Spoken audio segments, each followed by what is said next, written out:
Speaking of Ohio, as we alluded to on the last episode, there's been a lot of questions since the 2004 election about what really happened, if it was stolen, like Florida. And I think not as blatant as Florida.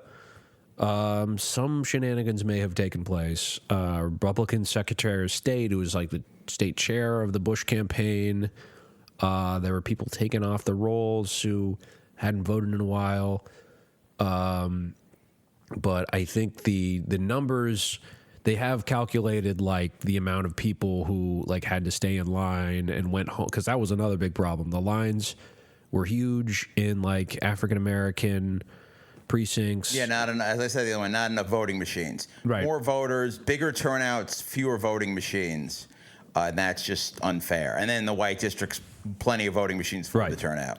Yeah, but it's not clear, because you can kind of calculate how many people left who didn't vote, who would have. And it looks like it's probably still not quite enough, because it was like a few 100,000 votes Bush won Ohio. Yeah, so it's 130,000 margin. That's 130,000. Florida was 500. The Trump Biden one was 40,000 across 3 states. So like those are like, we're talking about like smaller numbers. 130,000 is a lot. You could cheat by 20 or 30,000, and it still doesn't make up the difference. Right. But yeah, Blackwell's putting his thumb on the scales. A lot of provisional ballots, rules about like we're not going to take provisional ballots if they don't have the right envelope, or they're all kinds of like little things. Taking people off the rolls, I'm sure, happened. So there's shenanigans, but it might not have been close enough. So you can really blame the Kerry campaign. Are we up to the decision to drop out yet? Yeah.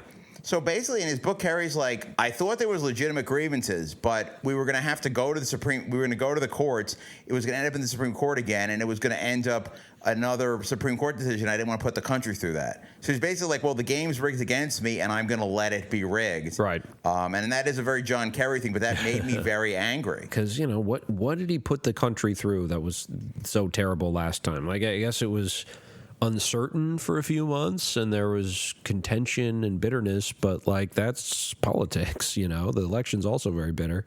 And in his memoirs, he's describing this to Hamid Karzai, who's ruling in Afghanistan at that point. I think it's like a close election. And he says like, I told Hamid, like, you have to accept when you lose, stuff like that. It's kind of a silly moment in the memoirs, especially now that the Afghan government has fallen to the Taliban again. Right. Yeah, that would have been more fun if he had stayed in. I'm sure Bush would have if it had gone the other way. Yes.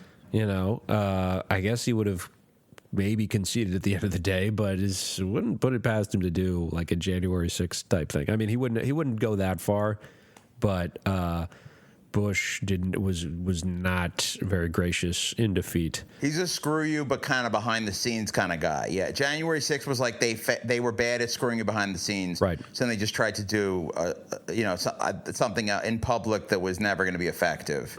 Yeah.